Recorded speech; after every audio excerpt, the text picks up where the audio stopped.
بسم اللہ الرحمن الرحیم۔ السلام علیکم۔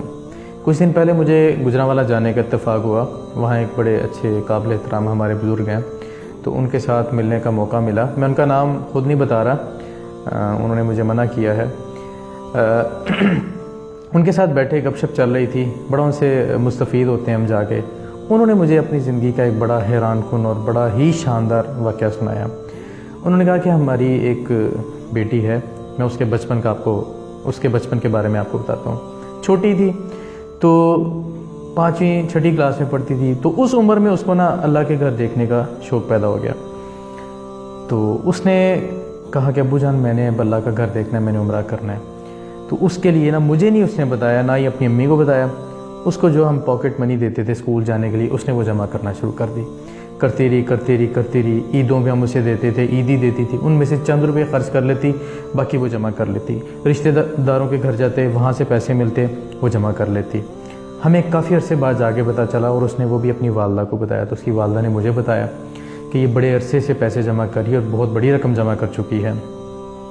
تو خیر وقت گزرتا گیا، میں نے بھی اس کی حوصلہ افزائی کی، بیٹا آپ جمع کرو۔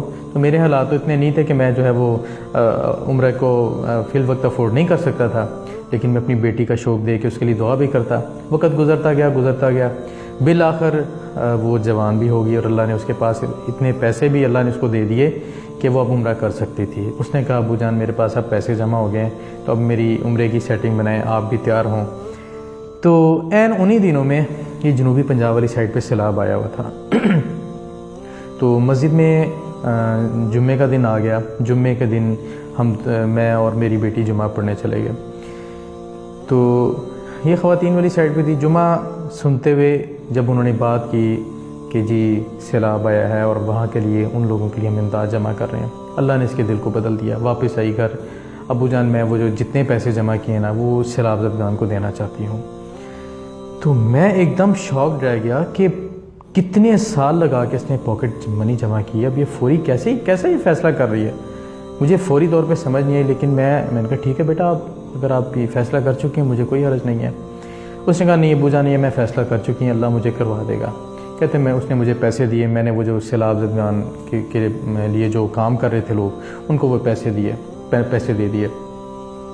ابھی کچھ دن ہی گزرے تھے، میرا ایک دوست جو بچپن کا دوست تھا، وہ بزرگ بتاتے ہیں کہ ابھی کچھ دن ہی گزرے تھے تو بچپن کا ایک جو میرا دوست تھا وہ آیا، اس نے کہا میں اپنے بیٹے کے لیے رشتہ تلاش کر رہا ہوں، تو آپ کی بیٹی بھی جوان ہو گئی ہے۔ تو میں نے کہا بالکل، میں بھی اس کے لیے رشتہ تلاش کر رہا ہوں۔ تو میں نے کہا آپ کا بیٹا جاب کہاں کرتا ہے؟ اس نے کہا وہ مکے کے اندر جاب کرتا ہے۔ تو کہتے ہیں ہم نے بات طے کی، سارے معاملہ دیکھے، رشتہ ہوا، ساری بات پکی ہوئی ہے اور شادی ہو گئی۔ آج میری بیٹی مکے کے اندر ہے، وہ جب دل چاہتا ہے وہ عمرہ کرتی ہے۔ مکے کے اندر ایک انتہائی نیک اور صالح خامت کے ساتھ اللہ نے صالح شوہر اس کو دے دیا ہے، اور جب دل چاہتا ہے وہ عمرہ کر کے واپس گھر آ جاتی ہے۔ تو سچی بات تو یہ ہے کہ اس واقعے نے مجھے بہت زیادہ جھنجھوڑ دیا اور بہت زیادہ میری تربیت کی ہے، اور میں چاہتا ہوں یہ واقعہ آپ سب تک پہنچاؤں، اور آپ بھی اس واقعے کو زیادہ سے زیادہ لوگوں تک پہنچائیں کہ اللہ رب العزت اپنی خاطر جو بندہ قربانی دیتا ہے، اس نے اپنی ساری جمع پونجی دی، ایک جمعہ سن کے اس نے جمع پونجی دے دی۔ اللہ کو کتنا پسند آیا اس کا فیصلہ، اللہ نے ساری زندگی کی جمع پونجی کے بارے میں اس کو کہا کہ تم اب مکے کے اندر ہی رہو، جتنا دل چاہتا ہے جب دل چاہتا ہے عمرہ کرو۔ تو اگر ہم اللہ کی طرف سے برکتوں کا حصول چاہتے ہیں تو ہمیں بھی چاہیے کہ ہم اپنی جیب کو جو ہے وہ اللہ کے لیے وہ کھول کے رکھا کریں، غریبوں کے لیے، یتیموں کے لیے۔